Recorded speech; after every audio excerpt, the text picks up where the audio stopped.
There's a place on the San Mateo County coast where you can see whales, seabirds, native plants, and eons of geologic history. Join me here on the Devil Slide Trail as we meet experts who will tell us why this is such a special place.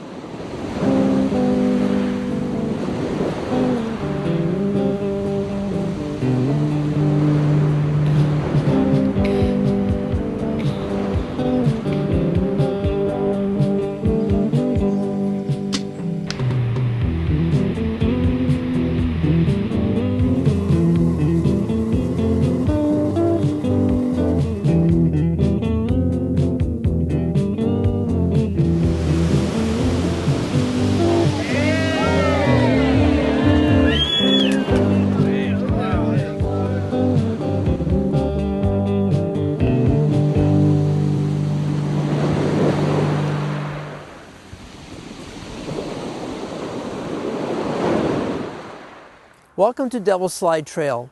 We're located just 5 miles south of San Francisco off of Highway 1, and I'm here with Trail Ambassador Kathy Gesley. Hello, Kathy. Hello. And tell us about the trail. The trail is a county trail. It's 1.3 miles. It's a marked and paved trail so that there are designated places for walking and biking. The best way to bike is to go from the north to the south end. There are 3 platforms along the trail that allow you to rest and watch the birds, look at the bird sanctuary, and look at the beautiful ocean views. It's a very intimate trail that really is enclosed, so it's safe to bring children. A lot of our families bring their kids with a stroller and kids walking along, and they all do really well on the trail. So Kathy, what's the best way to get to Devil Slide Trail, and where do you park? The best way is to access it through public transportation. Samtrans has a regular bus on a daily basis, number 17, and on the weekend there's a Devil Slide ride that comes from Lindemar parking area up to the north end. Parking is limited, both the north and the south end. You can get to the south end through the tunnel. The parking is difficult, especially on busy times on the weekends after 11 o'clock. So Kathy, what's the basic etiquette for walking on the trail? The basic thing to remember is to stay within the trail boundaries. There are markings on the trail. You want to stay on the walking side. Bikers stay on their biking side. And if you have a dog, please keep the dog on leash so that the dog is safe for the other walkers. So if you have a question, just ask a Devil Slide Trail Ambassador. It sounds great. Well, let's go take a walk. Sounds good.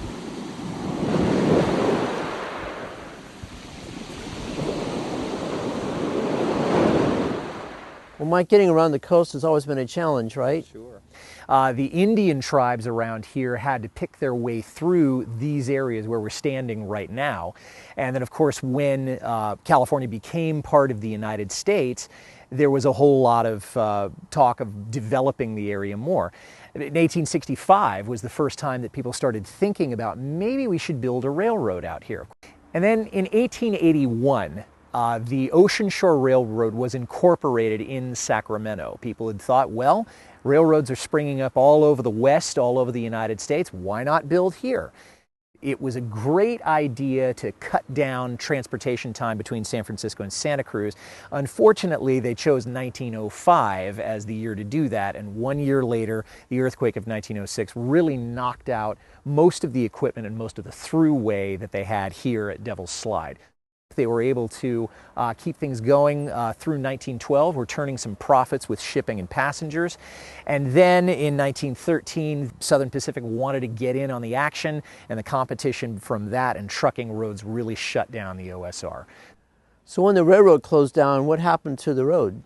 Well, it was used as the stretch of Highway 1 that connected Pacifica to Half Moon Bay. In 1937, that part of Highway 1 was completed, and it was a great way to traverse this terrain. Once again, nature took a hand because in the winter of 1938, the first slide came along that closed this section of Highway 1.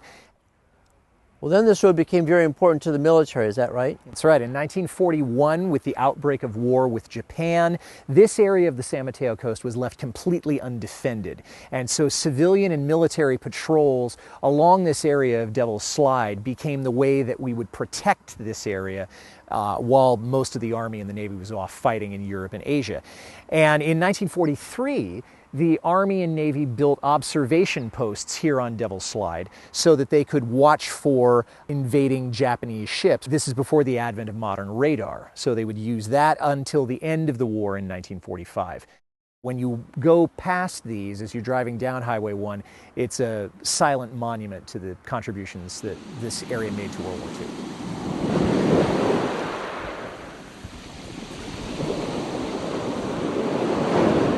Hi, Toni. Hi. It's nice to have you on the trail, and I've been very excited to see you because I've been reading your book about the plants of the San Mateo coast, and I'm really getting the impression that they're very unique along this part of the coast. Yes, the plants are very unique here on this Devil's Slide. They're actually starting at the top of the cliff with the coastal scrub plant community, and then the plants actually get eroded down the side of the hill and get established in the rock crevices and can grow on the side of the cliffs as well. And also as the soil falls down, erodes down, the plants can get established in the lower areas where the soil has a little bit more buildup. And these plants have adapted over thousands of years to be able to tolerate these conditions, very unique to the San Mateo coast. So Toni, could you tell us about some of the plants we see right here? Sure. Well, we have California sagebrush in bloom right now, and then below it we have the lizard tail. It's in flower right now as well. Also over on the other side over here we have the gum plant. It's a summer bloomer as well. You can see the California poppy, our state flower, the blue blossom ceanothus, the California phacelia. It's one of the most prolific flowering plants here on Devil's Slide. The seaside daisy occurs all up and down the San Mateo coast as well. It's a beautiful plant in the sunflower family. The goldfields make a mass of color in the springtime, mostly the annual goldfields. We have 3 different species of lupin, mostly the purple forms, but we also get the yellow color forms as well. And we have the mat-forming lotus, which is in the pea family. The Indian paintbrush is another plant, an annual plant that's very common along here. It has a plume-like flower structure. We have the California strawberry. It has beautiful white flowers and grow on the slopes as well as on the low-lying areas. At different times of the year you'll see lots of flowering plants here, and it's a beautiful garden, just a beautiful garden, hanging garden, upslope garden, downslope garden, just one of the most beautiful gardens you can see on the San Mateo coast. So the hanging gardens of Devil's Slide. Yes, that's what I call them. One of the wonders of the world. It is.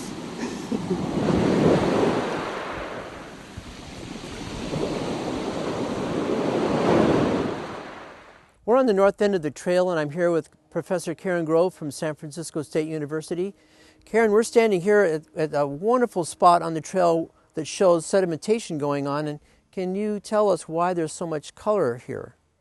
Well, the color differences between the layers are because the darker layers are mud, so very fine-grained sediments. That's where the organic material tends to get concentrated, so that's why they're dark in color. The lighter color is sand, so larger size sediment like you would find on a beach. It's the size that explains the difference in color here. So what's amazing is the real distinct layers in the sediments. What causes that? Yeah, that's a type of sedimentary process that we call turbidity flows. The dark colored, the mud, that's sediment that's just falling out of suspension through the water column. For example, sediment comes down a river, it comes to the sea, and the finer grained sediments are in suspension and they fall down to the bottom.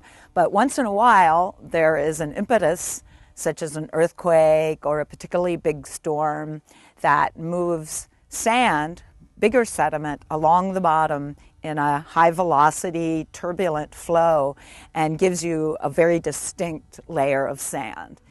Now, were these sediments formed here? No, not in many ways, actually. They were, first of all, formed in a marine environment, so they were not up on land. They were formed under the water, deep marine environment. And they were also formed in Southern California, so 300 kilometers or so from here. We're on the west side of the San Andreas Fault, and this piece of land is continuing to move to the northwest with movements on the San Andreas Fault. So we're creeping up towards Alaska, is that it? We are, at least on this side of the fault. Well, this is really not the best place to build a road, is that correct? That is very much correct. These sedimentary rocks are extremely weak because of the dominance of the mudstone in the sediments. They just crumble, and particularly after a rain, they just want to slide. A geologist would have predicted that if you built a road through here, it would fail.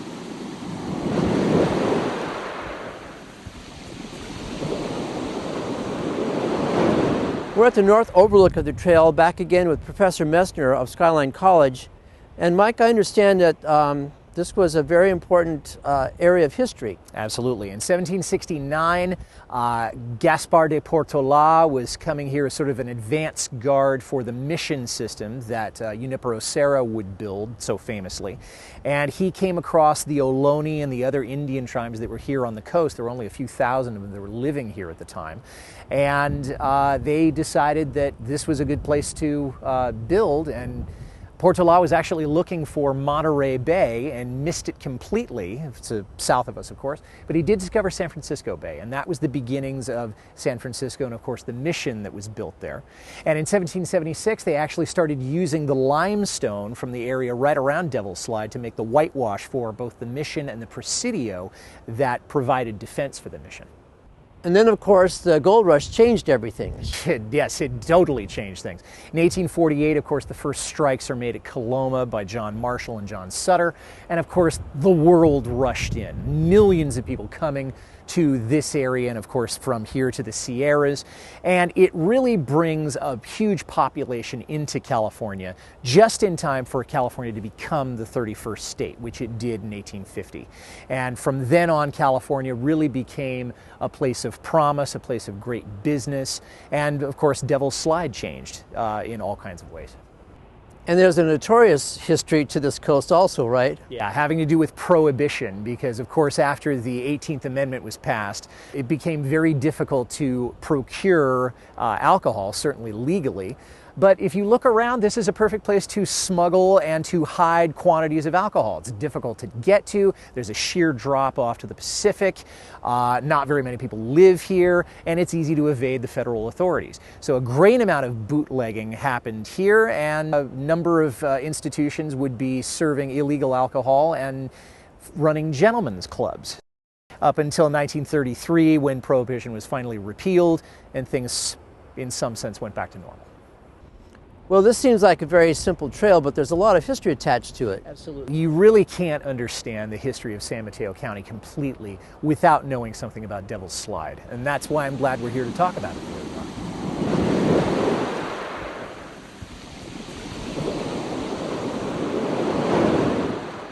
We're on the middle portion of the trail, and this is where Devil's Slide gets its name. This is an area that's really prone to slides. And Karen, I presume this is what the engineers tried to do to keep it from sliding again?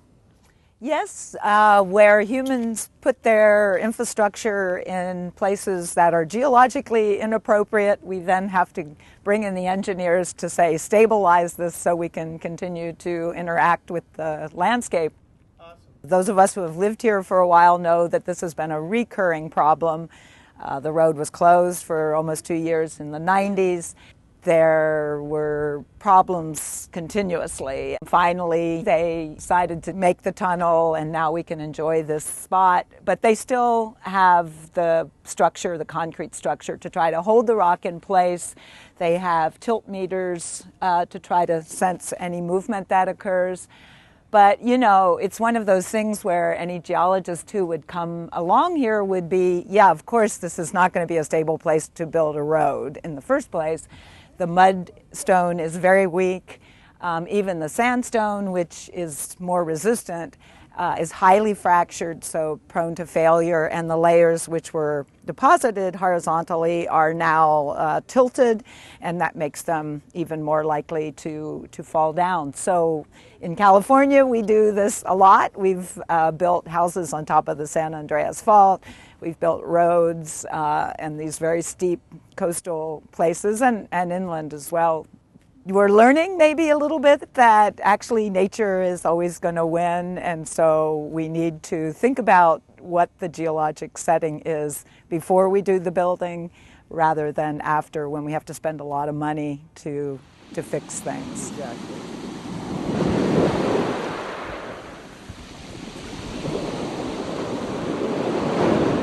Allison, thanks for coming on the trail today, and can you tell us what are the most common marine mammals you can see from this vantage point? Sure. The most common species is the gray whale, and there's a couple of really good opportunities to see them throughout the year as they migrate along the California coast.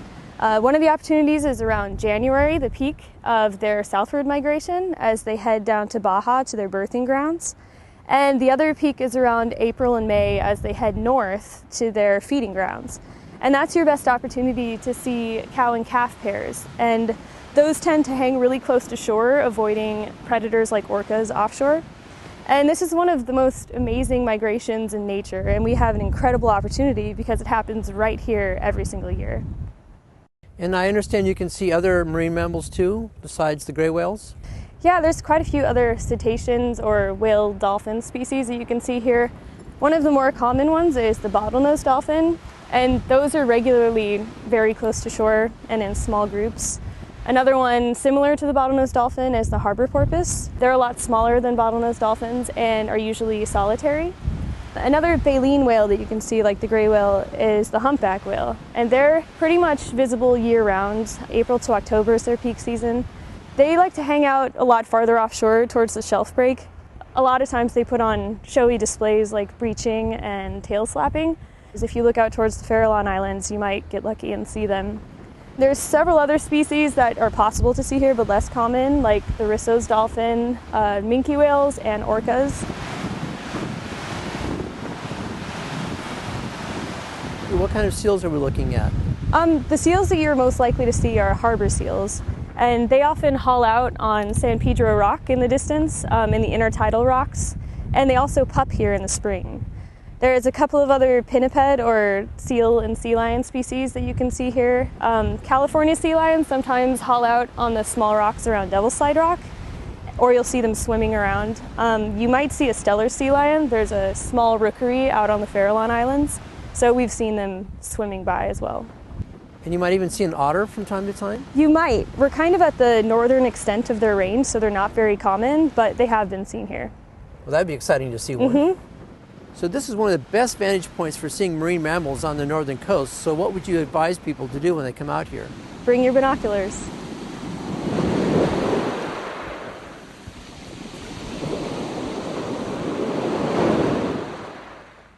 We're towards the southern end of the trail, and this is where you see a lot of granite. And Karen, can you tell us how this granite is formed? Well, it forms, it's an igneous rock, and it forms deep beneath the earth. When magma cools, it would have formed many kilometers beneath the surface, several miles, if you will, by liquid rock, magma, cooling from a melt.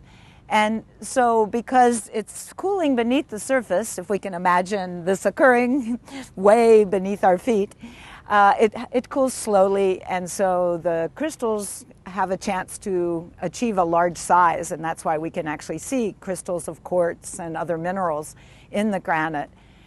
But if we look at this entire cliff face, we can see even more history than that.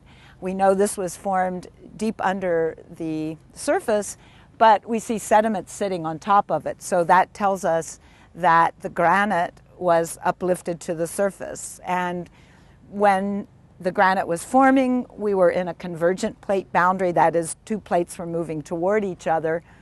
And so when you have that, you have compressive forces, and so then you can get uplift of, if you imagine pushing on something from both sides, you can get it to uplift, and then the volcanoes that would have been on the top of it that the magma would have been feeding, those would have been eroded away. And so what we see is that the granite was uplifted to the surface, and then in the marine environment, the sediments, the mudstone and the sandstone were deposited on top of it.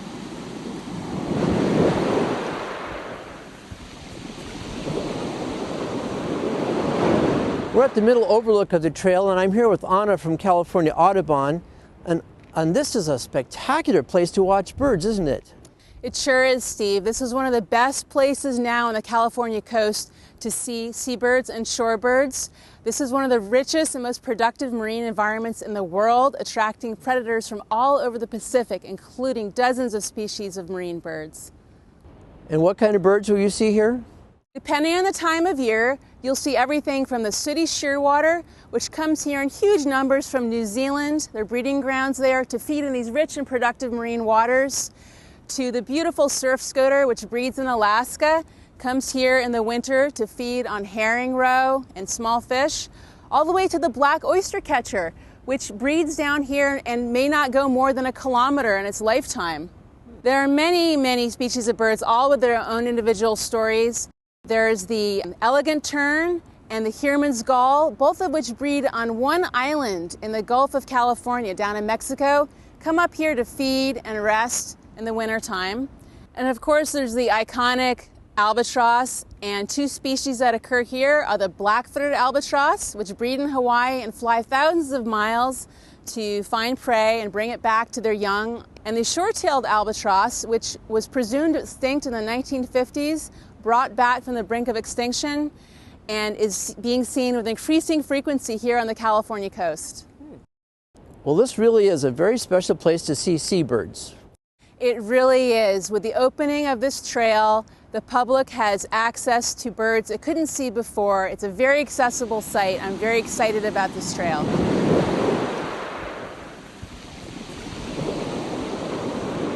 Hello, Jerry. It's nice to see you. Hi, Steve. It's nice to be here. So we're standing on the trail above Double Slide Rock, and I'm wondering if you could tell me the significance of that rock for the birds.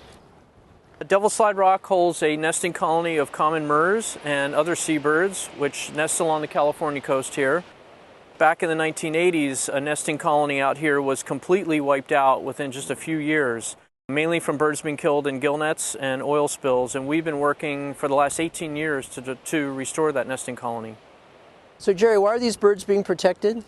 Well, common murres, just like all migratory birds in North America, are protected under an act called the Migratory Bird Treaty Act, and that's an act that was established several decades ago to protect birds migrating between Canada, the United States, and Mexico, and even within those nations from harm, because birds were being, killed and slaughtered in such very large numbers historically. And you're also involved in restoring the birds, so how does that work? Placing decoys that look like common murres up on the rock, along with decoys that look like chicks and eggs that were placed on the rock to make it look like a real nesting colony. And we also had a sound system that played the calls of common murres, and all this was actually landed on the rock and placed up on the rock so that it would remain for several months at a time. And that was put in place to actually attract the birds back to the rock so that they would come back and start nesting again. So judging from the birds I've seen on the rock, it looks like the restoration has been successful. Yes, it has. It's been very successful. Within the very first year, we had birds nesting on the rock, and we thought it would take maybe several years. Within 5 years, we reached our 10-year goal, which was 100 breeding pairs. We were able to remove all of the decoys and all of the other social attraction equipment because it seemed like the colony was now self-sustaining. And just within the last few years, it looks like we have probably about the same number of birds that we had before the colony was completely extirpated back in the early 1980s. So if you come out here in the summertime, in the spring and summer, you'll see Devil Slide Rock literally just almost completely covered in nesting common murres. So it's really exciting.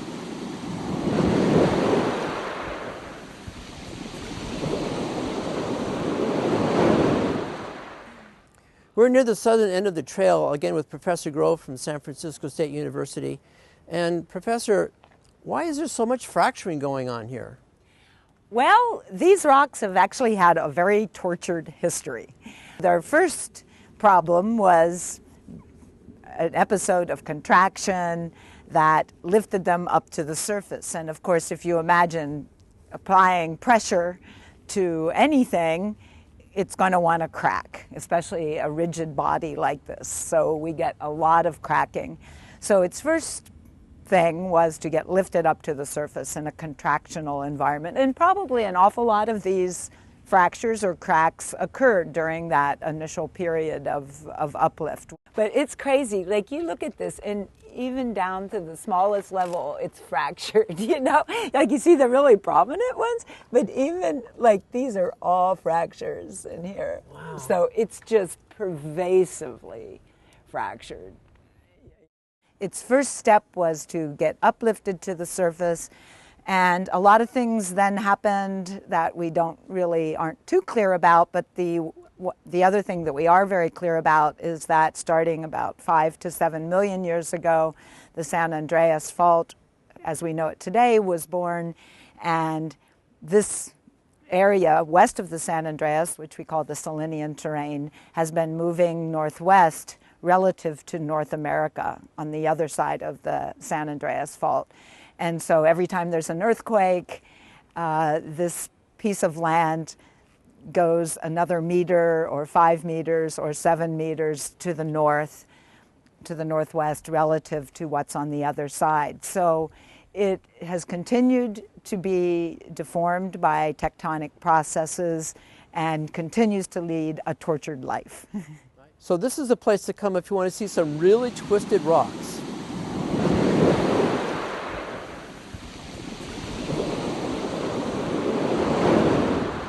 We're standing at the south portal of the tunnel, and I'm here with Zoe Kirsten Tucker. And Zoe, can you tell us the connection between the tunnel and the trail? Yes. The trail here is actually the old Highway 1 at Devil's Slide. When the tunnel was constructed, one of the benefits was that we got access to this beautiful old road, and it was turned into a trail. Now, the story of the tunnel really goes back a ways, doesn't it? It does. This road has been a bugaboo for decades. In the winter of 1995, the road failed once again, catastrophically, leaving us stranded here for 6 months. Caltrans at that point was ready to build the inland freeway bypass, which the community had fought for years and years and years. Our elected representatives weren't willing to force Caltrans to consider alternatives, so at that point, we knew we had to take matters into our own hands. Well, I remember how it took hours to go from one end of the highway to the other, and then this became a real David and Goliath struggle, didn't it? It absolutely did. People were desperate, our lifeline was cut off, but even despite that, the coastsiders were unwilling to let that freeway bypass go forward and destroy Montera Mountain. We really wanted a tunnel alternative. So we had no choice but to qualify an initiative for the ballot and take matters into our own hands. And we had a great time doing it. We launched a campaign that spanned the corners of San Mateo County and beyond with our Think Tunnel bumper stickers, marching in parades, gathering signatures, tabling at farmers markets and all over the county. We actually even had one of the very first websites created for political purposes way back in 1996. Measure T, the Devil's Slide Tunnel Initiative, won in a landslide. 74% of the voters said, yes, we want tunnel at Devil's Slide. Well, that campaign was a great success because now we have this beautiful tunnel. Absolutely, Steve. It's a tremendous success because not only do we have the tunnel, but we have Montera Mountain, which is now protected as part of the Golden Gate National Recreation Area, and we have this extraordinary, beautiful trail for generations to come to enjoy.